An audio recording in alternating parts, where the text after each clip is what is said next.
The reason is that trust these days has faded away. You can't trust anybody. Nobody can be trusted. So the only a woman who got her pregnant. So doing DNA is very, very important. But what about poor people? Can they do DNA? That is where the question arises. So if you are a poor person, you can't do DNA. But if you are rich, you must go for DNA. Trust has faded even in families these days. You can't trust anybody.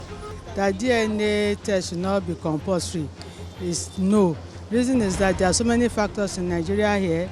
You can't be too sure about the chemicals or whatever they are using to do the test. So there could be some environmental factors that can affect the result.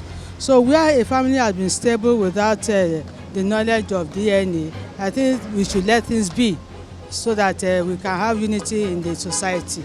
Yes, I say yes. It's good to have a DNA test for everybody because to confirm the truth of everything.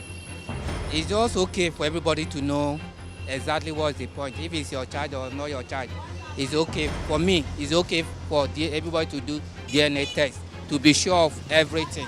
I think it's compulsory because so the father will know the owner of the child. That's my reason. Like, so they will know the real owner of the child. The issue of DNA, I believe it should be by consent. It shouldn't be made mandatory. So when two couples come together, the first thing is they should have trust in each other. And loyalty matters in relationships. So when it comes to DNA, I think it should be from both parties. It should be, by their consent, not something that should be made mandatory for people. Thank you. I think it depends on the family, okay?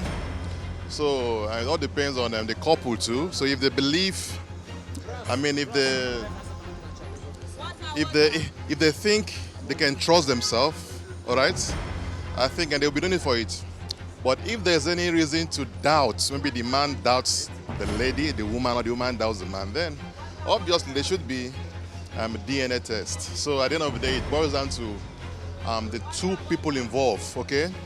How did you come together? How do you know yourselves?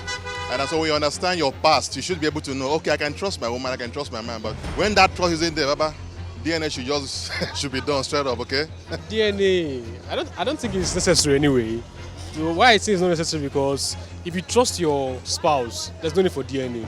But except you don't trust your spouse, then there's need for it. But for me, I don't think it's necessary anyway. Yes, I think DNA test should be compulsory because you want to find out, you want to be sure of what you are doing so that nobody is playing games on you.